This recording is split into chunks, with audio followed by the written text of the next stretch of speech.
Olá, bem-vindo a mais um episódio do Nelore Podcast, o mais novo canal de comunicação da Associação dos Criadores de Nelore do Brasil. Aqui o objetivo é bem informar o pecuarista brasileiro. E o nosso tema hoje é essencial, é sanidade. Para isso nós contamos aqui com a ilustre visita de um especialista no tema, Dr. Emílio Salani, vice-presidente executivo do Sindan. O Sindan, que é o Sindicato Nacional da Indústria de Produtos para a Saúde Animal. Emílio, obrigado por sua presença. Vamos falar de sanidade, um tema essencial para a pecuária brasileira. Altair, eu que agradeço a Nelore Brasil pelo convite. Muito bom.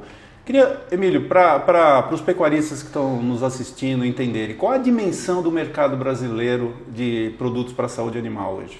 Nós fechamos os números de 25 agora, 2 meses atrás, e comercializamos somente de medicamentos veterinários, ou seja, farmacêuticos e biológicos. Para ficar bem claro, os produtos para bovinos, suínos, aves, peixes e pequenos animais, 13 bilhões de reais. Esse número é expressivo por si só. De que maneira o Brasil está colocado globalmente? Quando você compara o Brasil com o restante do mundo, nós temos uma participação de 6 a 7%. Óbvio que esse número traz uma referência apenas. Por quê? Porque ele depende muito de câmbio, muito do dólar. Quando a gente tem um dólar um pouco mais baixo, a gente consegue uma participação maior. Já chegamos até a 2 dígitos de participação, ou seja, de 10 a 11, hoje somos de 6 a 7% do mercado mundial. De qualquer maneira, bastante representativo, dado a produção animal brasileira, que é super expressiva. E o Brasil tem uma característica, né, Emílio, que outros mercados gigantes em saúde animal não têm. Assim, o pets normalmente é o mercado mais importante em outros países, mas do Brasil é o ruminantes. Fala um pouco disso, por favor. Houve uma reacomodação, Altair. Houve uma reacomodação devido à pandemia. Então vamos imaginar os 4 grandes subsegmentos: bovinos, aves, suínos e animais de companhia. Nós chegamos alguns anos atrás, animais de companhia tinham uma maior comercialização de produtos veterinários do que aves e suínos agregados, juntos.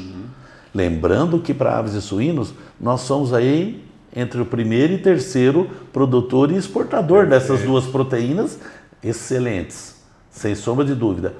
Com esse último número que nós levantamos, obviamente houve um equilíbrio, mantendo 25% para aves e suínos, 25% para animais de companhia e 47% para bovinos. A pecuária é metade dos negócios da indústria veterinária no Brasil. Número excelente, que mostra a representatividade da cadeia da carne e do leite. Agora, Emílio, onde entra o Sindan nessa história, sendo a entidade representativa da indústria? Qual é o principal papel ou os principais papéis do Sindan em defesa do setor? Hoje o Sindan nesse momento é importante essa nossa entrevista para mostrar o que o Sindan hoje toma de decisão, o que o Sindan fez, o que ele quer manter e vai fazer. O Sindan é uma entidade de âmbito nacional, representa a indústria a nível nacional, tem 85 associados e a gente faz a inferência de que dentro do Sindan tem 90% do PIB. Eu sou o vice-presidente executivo e nós somos administrado por um conselho de 21 companhias e uma diretoria de 5 companhias eleita deste conselho. E a gente entende que neste conselho e nessa diretoria nós temos 75% do PIB veterinário brasileiro, de pessoas discutindo e buscando tomar decisões que influenciem o setor. Por exemplo?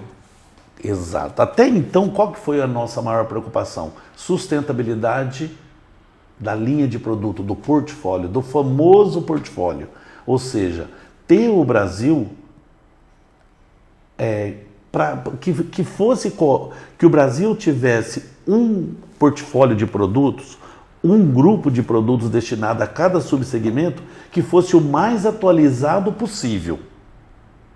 E esse foi a nossa primeira preocupação. Hoje você, para colocar um produto veterinário, você vai ter um prazo de 5 a 10 anos, dependendo se o produto é um produto já conhecido ou é inédito. E os investimentos acima de milhões de reais.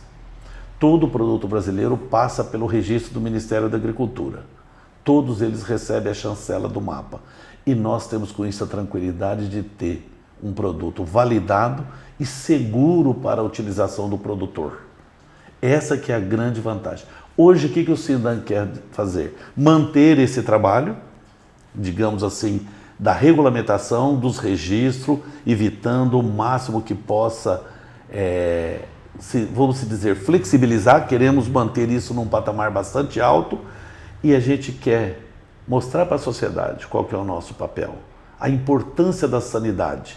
Dentro do elo, dentro da cadeia, nós somos um elo pequeno, mas é fundamental que todos conheçam nós. A gente pode dar um exemplo aqui.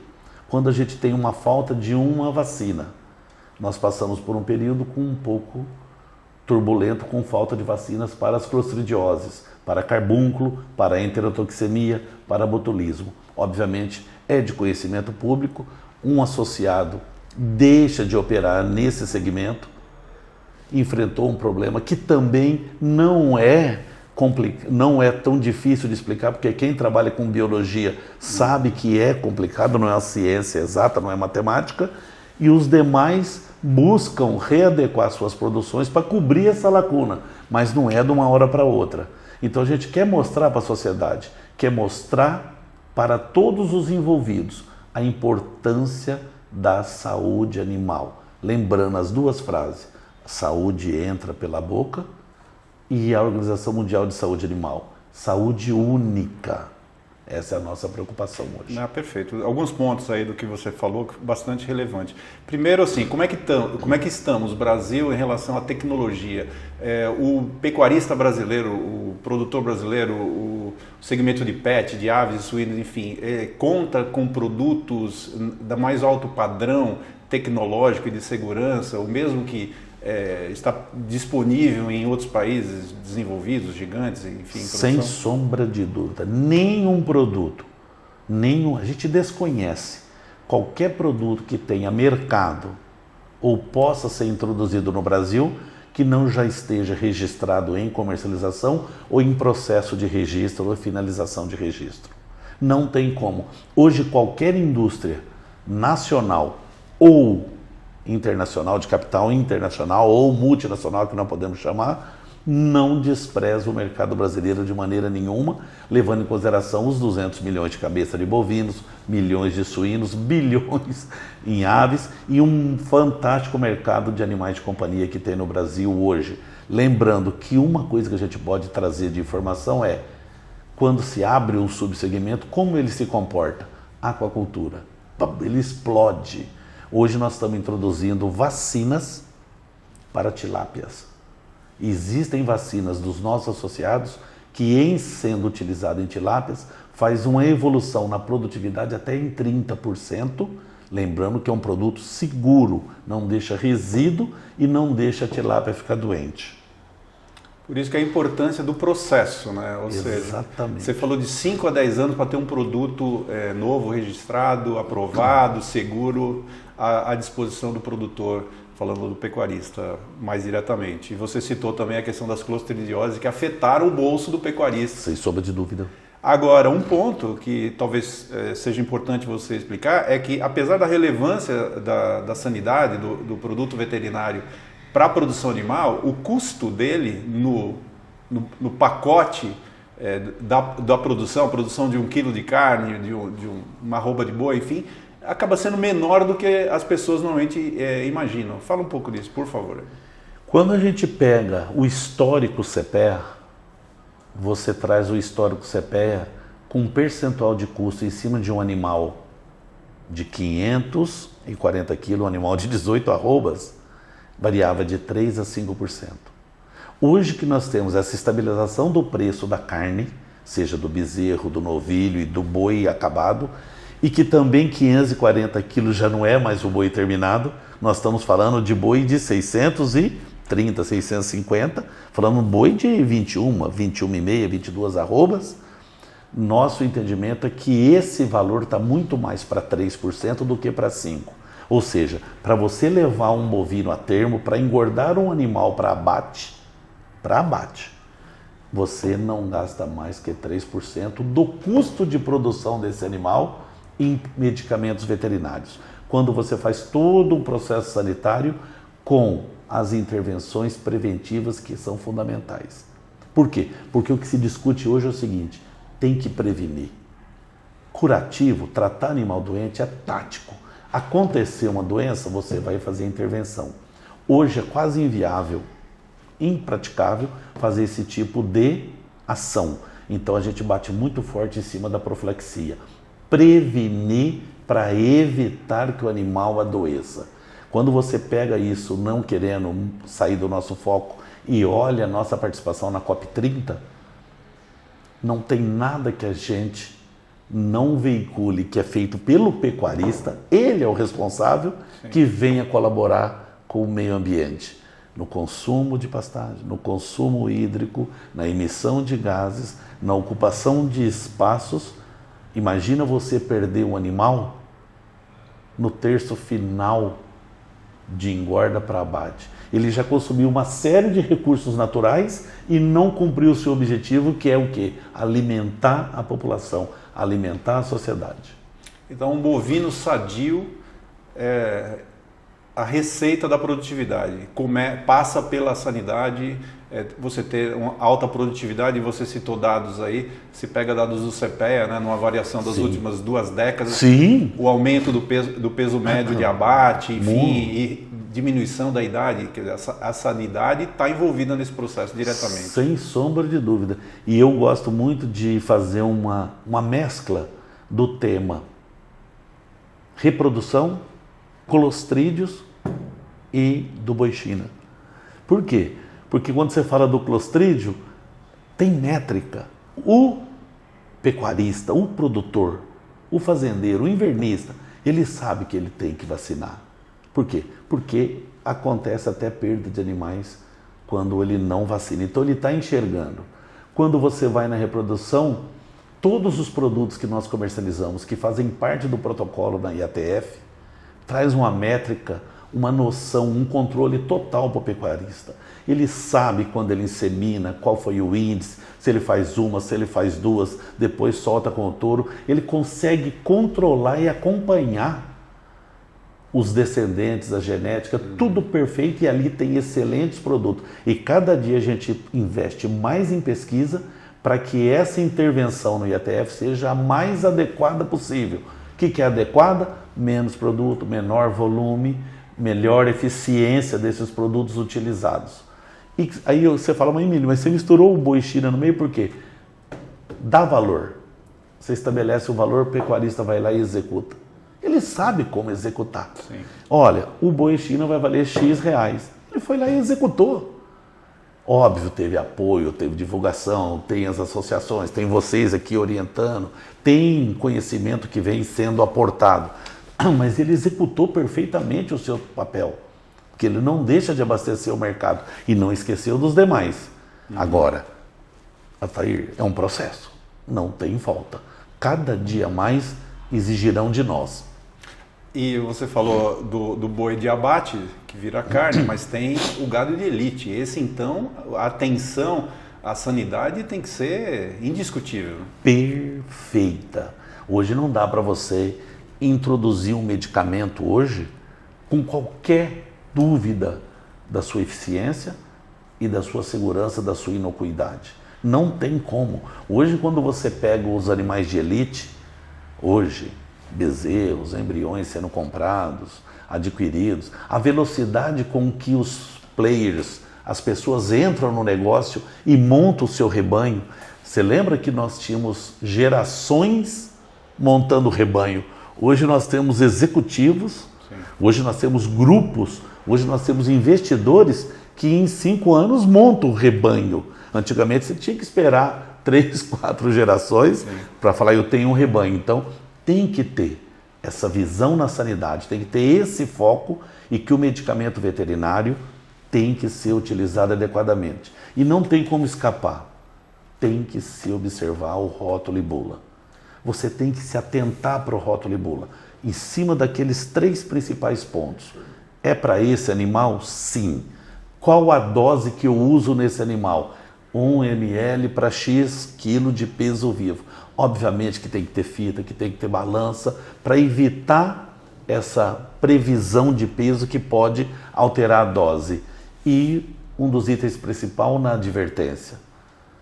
Tem período de restrição? Não abater o animal X dias após o último tratamento. Não utilizar o leite X dias após o tratamento. Essas regras são básicas. Né? Essas são básicas. Tanto é que a gente está junto com o Conselho Federal de Medicina Veterinária, fazendo um trabalho de divulgação da leitura de um rótulo e bula, para fixar nas revendas, nas cooperativas, para que as pessoas... Nós recebemos um colega, o Fábio, da BIEC, da JBS, que queria fazer um trabalho fantástico e fez uma série de Fábio Dias? Sim, o Fabinho, que ele fez uma série de propostas de ter cartazes com os principais produtos, suas doses, as indicações, as doses e o seu período de retirada. A restrição de abate aqui junto, para ser afixado isso em currais. Isso está claro para a equipe? Para lá dúvida. Na ponta, para quem fosse dirigir até a farmácia, para pegar o remédio, para dar no animal que está com diarreia, com pneumonia, com febre, ele ter noção do que ele está fazendo. A gente não tem tanta preocupação quando é tático e terapêutico. A gente tem preocupação quando é tratamento de rebanho. Vou vermifugar esse rebanho. Vou desparasitar esse rebanho com ectoparasiticida. Usar um produto para carrapato, berne, mosca do chifre. Vou pulverizar contra a mosca do estábulo. O que eu vou fazer? Tem restrição? Tem. Então começa aí a segurança. E evita uma série de problemas que possa acontecer nos importadores de carne do Brasil. Mas eu vou um pouquinho mais além. A equipe do Sindan, que hoje toca o Sindan muito bem lá, né? Acho que nem precisa muito de mim, estão levando a informação seguinte: olha, nós temos que levar um alimento seguro, manter as exportações, mas o nosso principal cliente está aqui dentro. É a sociedade brasileira, que consome mais de 70% da nossa produção, são nossas famílias que estão aqui. Então eles têm que ter um prato saudável, não tem como. Muito bem. Prestação de serviço para o pecuarista que está nos assistindo. Quais são as enfermidades, as doenças que precisam ser cuidadas, ou seja, obrigatório você vacinar e tratar? Com a parada da vacina da aftosa, uma das grandes preocupações nossa foi: vai cair o padrão da sanidade relacionada à imunização? Porque tinha aquele conceito, em época de vacinação, junto o gado. Nós passamos ali alguns períodos turbulentos de preço, alguns períodos turbulentos de falta de condições de medir. E hoje a gente mede e nós já estamos voltando aos patamares anteriores. E nós não podemos abrir mão de vacinar as fêmeas contra a brucelose. Isso é mandatório, é uma zoonose, temos que cuidar disso. Pode chegar no ser humano, consumidor. Pode chegar no consumidor. Não tem como a gente não vacinar contra clostridiais. Quem nos ouve hoje sabe, manqueira mata, enterotoxemia mata, morte súbita. Hoje é fácil, você vai conversar com alguém, ele olha o animal, está no chão morto. Não é cobra, não é planta tóxica, não deu tempestade, não é raio. Uai, será que não é clostrídio? Então, essa métrica já está na cabeça do produtor. As vacinas antirrábicas, hoje o mercado brasileiro consome 160 milhões de doses de vacina contra a raiva dos herbívoros. Só para boi consome 25 milhões de doses de vacina contra a brucelose para fêmeas de 2 a 7 meses. Lembrando que nesse segmento nós avançamos e temos vacinas com outras cepas que, para aquela fêmea que não foi vacinada de 2 a 7 meses, pode-se recorrer a essa outra cepa, que é a 51, certo? Essa que nós utilizamos para as bezerras B19, a outra é RB51, que pode vacinar animais adultos sem problemas de detecção de positividade nos exames de sangue. Não pode de jeito nenhum brucelose, clostridiais, manqueira, botulismo, raiva dos herbívoros e vacinas reprodutivas. A vacina reprodutiva é fundamental para a saúde do rebanho e para a produtividade, que são as vacinas que têm uma série de agentes que vai proteger o rebanho do produtor.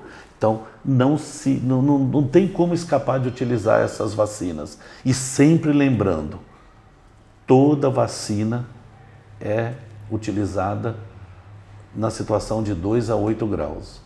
A gente garante o armazenamento, 80% a 90% da vacina que o pecuarista usa está numa central logística em Vinhedo, monitorada e inspecionada pelo Ministério da Agricultura.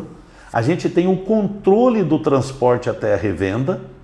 As revendas são monitoradas pelo Serviço de Sanidade Estadual, seja ele independente, seja do governo. Vamos falar de Daron, de IMA, de todos esses que estão hoje trabalhando na área de saúde animal. Então, o pecuarista tem que se preocupar com a manutenção da cadeia de frio de 2 a 8 graus, da hora que sai do balcão da cooperativa até a hora que ele chega na fazenda e na hora de vacinar, para manter a vacina adequadamente. Porque é tão complicado você ver toda essa cadeia de produção, de controle, de registro, de transporte, de armazenamento na cooperativa e pecar por essa pontinha. Como é que estamos nesse aspecto? Super bem. A conscientização é clara. É clara. Hoje você vê pecuaristas falando tranquilamente já de uma sintonia fina, do refinamento de a hora que eu vacino. Meu revólver dá para 10 animais. Eu vacinei 4. Onde vai ficar o revólver? Na cabeça do esteio, em cima da caixa de isopor, numa caixinha ou dentro da caixa de isopor? Eu vou fazer orifício, vou deixar o revólver ali para ele ficar numa temperatura, para manter... Então, eles estão preocupados com a vacina que já está no tambor do revólver. Certo.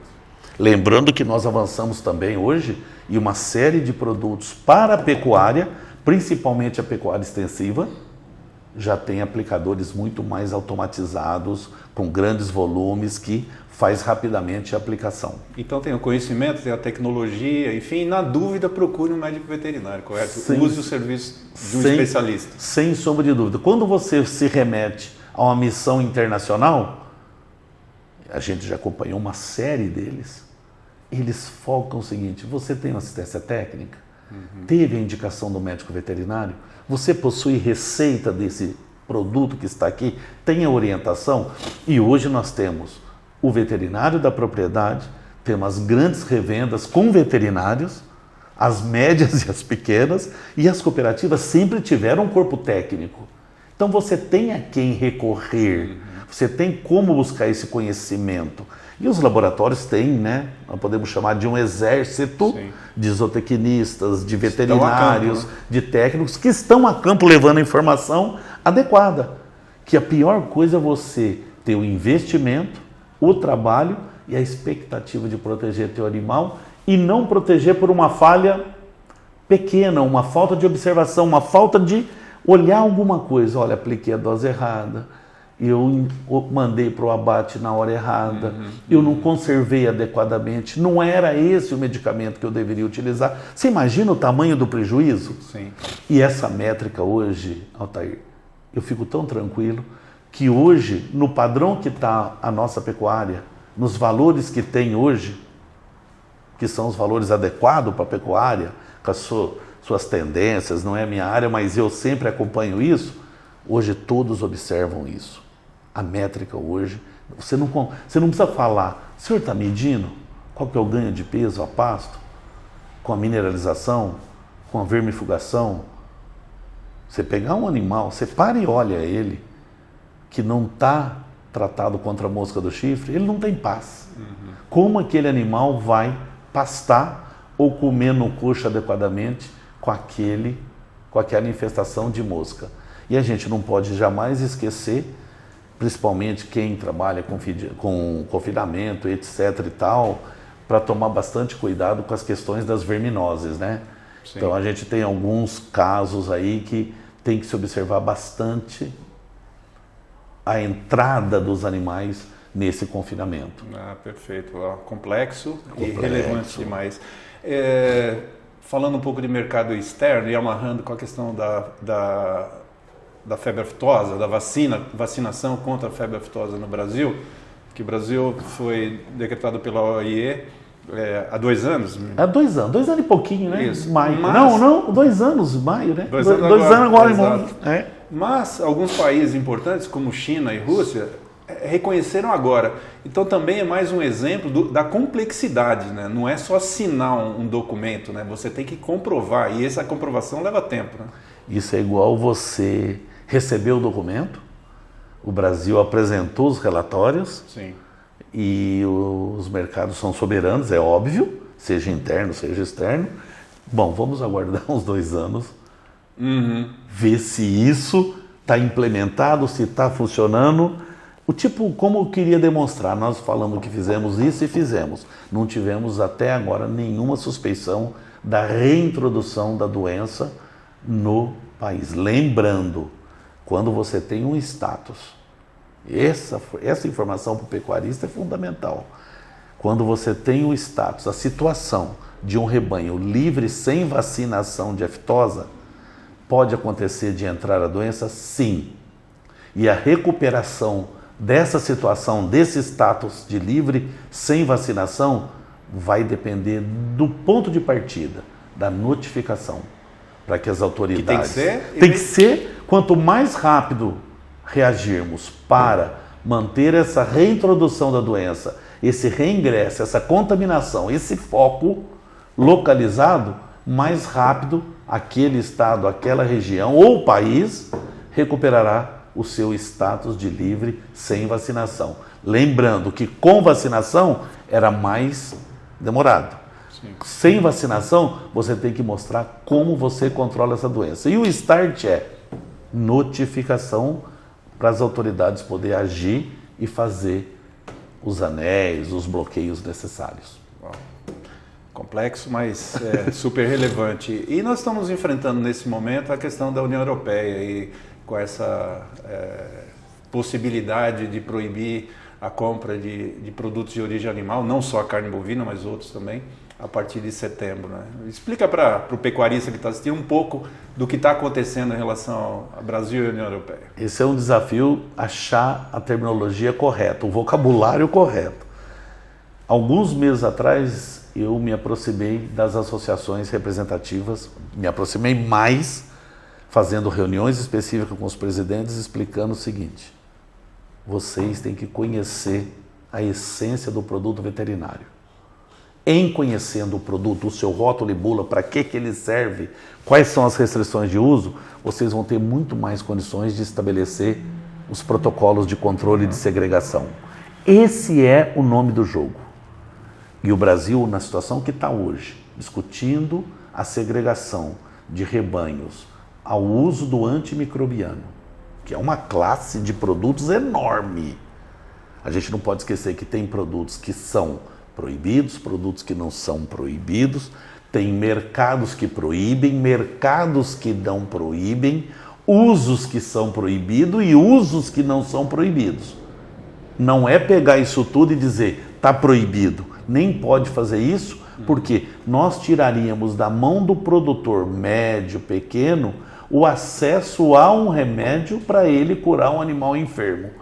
E ninguém vai fazer isso hoje no impacto da produtividade, do bem-estar animal, do acesso, que é um direito desse pecuarista, ter acesso ao medicamento. Então, qual que é a nossa colaboração com as autoridades brasileiras hoje? Levar as informações, participar de 100% das reuniões, para aportar as informações, colocar as informações nos protocolos de segregação, nos protocolos de controle, junto com os especialistas e fazer o protocolo para dizer, olha, o Brasil é um país maduro, transparente, conhece as suas obrigações, conhece o seu portfólio, conhece seus produtos, tem mão de obra capacidade, tem corpo técnico capaz para a gente poder importar com segurança desse país. Ou seja, a comunidade europeia estabelece que para adquirir a carne não pode utilizar o antimicrobiano. Quais? Esse. Em que fase? Na fase da vida total, nessa fase, em que fase, em que estágio? Isso tudo está sendo bem trabalhado e eu, antes de vir para cá, sabendo que para o público que nós vamos falar, falei com o Ministério da Agricultura e eles tiveram uma reunião ontem ainda com os técnicos da Comunidade Europeia, mostrando que o Brasil vai implementar um protocolo de segregação, dando segurança aos europeus que pode adquirir a carne de determinadas propriedades que se propuseram a criar animal para exportar para a Europa. Agora, você está otimista em relação à mudança dessa questão em relação à União Europeia, que hoje diz que no dia 3 de setembro será proibido? Você está otimista em que vai ser revogada essa decisão? Eu estou super otimista, é uma questão de encaminhar a informação e a transparência e a rapidez dessa informação. Por quê? Teve o tema do estradiol, nós controlamos. Teve o tema da ractopamina em suínos, sim, foi controlado. Tem o tema da aftosa, o Brasil mostrou capacidade de erradicar a doença no maior rebanho comercial do planeta. Uhum. Nós temos condições, nós temos know-how e obrigação de implementar os protocolos para antimicrobianos, mostrar que somos capazes, fazer as verificações necessárias, qualquer desvio corrigir, ninguém está dizendo que ninguém é infalível, mas corrigir e manter esse diálogo constante com os europeus para que eles possam vir adquirir nossa carne, uma vez que nós já demonstramos no passado que nós somos capazes. Agora, a União Europeia, ela fez essa comunicação de revogação da licença de importação a partir de setembro, agora nas últimas semanas, né? Início de junho, meados de maio, por aí. Agora, algumas semanas antes, o Ministério da Agricultura publicou uma portaria relacionada aos antimicrobianos. Eu queria primeiro que você explicasse um pouquinho, né, para o pecuarista exatamente o que significou essa publicação da portaria e depois se tem relação direta entre essa decisão do Ministério da Agricultura no Brasil e essa questão ligada à União Europeia. Para ficar fácil para nós entendermos, as regulamentações, as portarias, os documentos que estabelece proibições feitas pelo Ministério da Agricultura, ao meu ver, é uma preparação para instituir, para estabelecer, para introduzir o protocolo de controle de segregação. Ele pega uma molécula que tem duas finalidades, uma finalidade melhorador de performance e uma finalidade terapêutica. Ele, de uma maneira responsável, mostra para melhorador de performance está proibido, para terapêutico o produto continua, o seu rótulo diz claramente qual a dose, qual o período, 3 dias de aplicação para curar determinadas enfermidades que o animal adquiriu. Não tira aquilo que nós falamos anteriormente, o direito, a possibilidade, a condição do produtor, seja ele médio, grande ou pequeno, de acessar esse produto para evitar que o seu animal morra, para que o animal tenha problemas e tenha que se recuperar sozinho. Observa o bem-estar animal e deixa claro para todo mundo o seguinte: eu preparo o terreno para a introdução desse protocolo. Então ele fez, acho que 2 ou 3 portarias, estabelecendo classes distintas de produto, o uso desses produtos, para que é um melhorador de performance, não é? Como, e o importante também, Altair, como que esse produto atua, como ele é utilizado, qual a finalidade dele nos 3 segmentos, aves, suínos e bovinos. É muito diferente como é utilizado, em que fase que é utilizado, em que dosagem é utilizado. Então ele deu clareza, fez as proibições, foi acatado, a indústria fez todas as inversões necessárias, fez a abertura dos seus produtos, tirou dos seus rótulos melhoradores de performance daqueles produtos proibidos, manteve somente o terapêutico, para alguns permitidos manteve a individualidade, a especificidade da indicação, e aí a gente consegue ter um portfólio, um grupo de produtos adequado para receber o protocolo de segregação. Perfeito. As pessoas talvez podem até entender, não, está proibindo, só está proibindo agora, está proibindo e colocando o protocolo de segregação. Então é importante dizer isso. É uma preparação para que você torne ainda mais execuível, mais executável, digamos, mais... Não é nem fácil, né? Porque não é fácil isso. É mais plausível a introdução desse protocolo de segregação. E não tem, Altair. Nossa imagem está pautada na nossa capacidade de dizer, nós vamos fazer isso dessa maneira e comprovamos dessa maneira. Lembrando que a portaria do Ministério, ela deu um período de transição, né? Então, que vai até 23 de outubro, ou seja, não é que o pecuarista ele tem que parar de usar, ele tem esse período ainda que os produtos estão estão sendo adequados, os produtos estão sendo escoados, os estoques estão sendo limpos e as indústrias estão colocando os produtos específicos. Esse produto meu, ele era indicado para melhorador de performance e terapêutico. Hoje ele é só terapêutico. Por quê? Porque é um uso por 3 a 5 dias no animal que ficou doente, não é tratamento de rebanho, é individualizado e cá entre nós, né? Todos que estão nos assistindo, a maioria deles conhece a dinâmica da pecuária, esse animal doente jamais vai entrar numa condição de abate dentro de uma normalidade. Não estamos falando de desvios, estamos falando dentro da normalidade pecuária. O animal doente não tem nem condição de ir, nem o fazendeiro coloca, nem quem adquire também irá fazer essa aquisição. E mais uma vez a importância do veterinário, né? Porque o terapêutico precisa do receituário, é isso? Precisa. Ao você chegar na cooperativa, você vai ter que apresentar a sua receita, deixar ela controlada e, com muita certeza, né, nós temos agora...